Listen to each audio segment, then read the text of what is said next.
So this is the glamorous life of selling track merchandise. Here is all of the vendor camping spots. Ours is right there. So it's not too glamorous. I'm headed now to go set up the merch trailer for the last day here at the Eldora Dream. And I thought that this would be a good little opportunity to talk about selling merch across state lines. We are not registered and we do not normally do business in Ohio, and so there's just different things you need to think about when you decide to go to a track and start selling there. So I'll go over all of that, but first we have to get the merch trailer set up.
So it's easy to think that if you sell merchandise at tracks that you can just show up to a track and start selling. And sometimes that might be the case, but most of the time you really need to call ahead, make sure you have a spot in order to sell there. And then also check to see if you're going out of state, if there's any licenses or anything required with that particular state or with that county. So here for Eldora, we actually had to reach out to Eldora and make sure that we could get a vendor license to be here. Let me get this. And then with that, we also needed to make sure that we had a license in Ohio in order to sell here, and we need to make sure that we had all of the appropriate insurance. So in order to have the insurance, you just call up all businesses should have insurance. You call up your insurance company and you give what's called certificate of insurance, and you have wherever the venue is or the legal entity that is putting on the event, and you find out from them what it is that they want. You make sure that you get them added on your certificate of insurance as an additional insured. Then your insurance company will print you off a certificate of insurance, and when you do that, it will list the entity as an additional insured, and you provide that to the venue.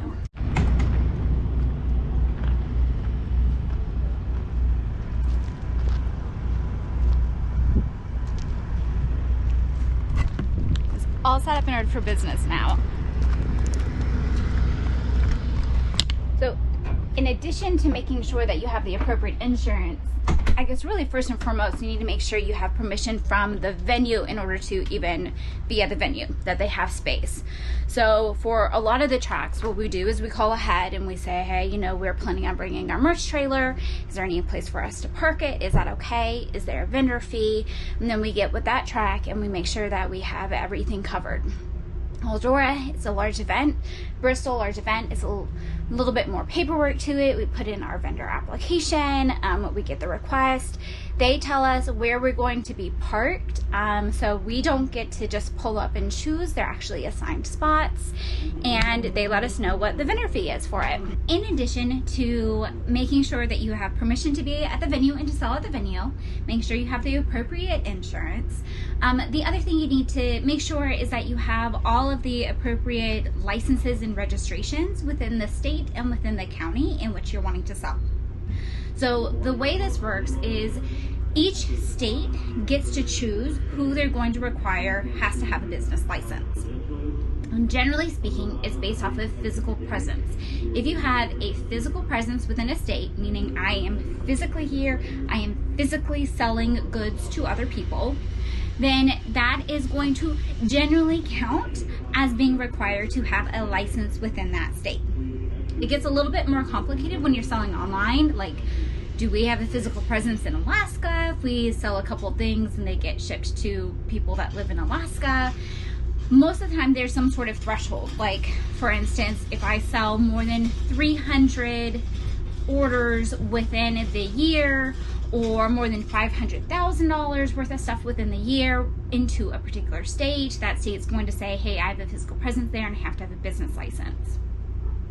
Business license is different than registering a business. So our business is registered in Florida. That is where our LLC is housed. That is where our address is. But I might need a license in order to sell in other states.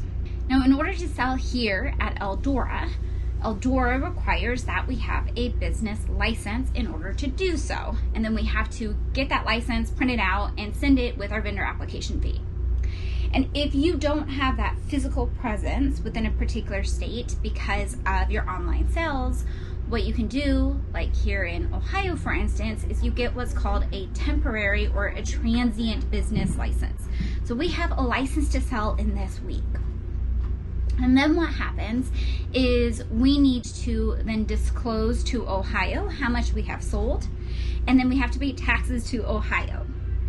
At the end of the event, so tonight is the last night of the event, we're also going to have to disclose to Eldora how much we sold, and then Eldora is also going to report that to the state of Ohio. And so the state of Ohio will know how much taxes we are required to pay them. So in order to sell, like here at Eldora, you have to make sure you have permission from the venue in order to park your merch trailer and sell here. You also need to make sure that you are paying whatever vendor fees are required of you to pay. You need to have the appropriate insurance, and generally speaking, the track or the venue is going to require that you list them as an additional insured on your insurance. And you need to make sure that you have the appropriate business license, whether you have a business license because you are there all the time, like we certainly have a business license in Florida, or you get a temporary or transient business license, and then you need to make sure that you are paying whatever taxes are owed to that state. Sometimes a state is going to require that you have a business license, but they're not going to require that you pay taxes because you didn't sell enough in order to trigger your tax obligation. So just because you have to get a transient business license or a business license somewhere doesn't necessarily mean taxes are owed, but you want to make sure that you know that up front so that when you are calculating and estimating the profitability of an event, you have that figured into your expenses. So you know that, the cost of shirts are going to be X, Y, and Z, the cost of hats are going to be X, Y, and Z. There's no shipping associated with here, but the cost of fuel and accommodations, the vendor fee, and then any taxes.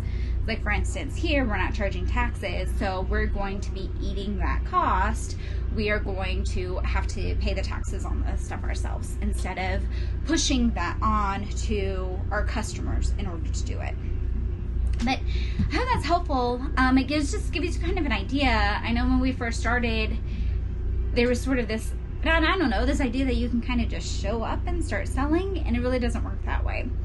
So this gives you more of an idea of there's some legwork ahead of time. Once you do it a couple times, it really is there's just a checklist that we go through, and we make sure that we cover all of our bases, and then we hook the merch trailer up and we haul it wherever it is that we're going.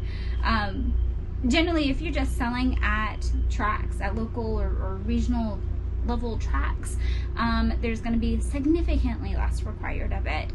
But these big events do require all of the extra paperwork and require the extra documentation before you can even procure. So if you felt like this video was helpful, it is so helpful to us if you smash that thumbs up button. Until next time, we think that you will enjoy one of these next videos.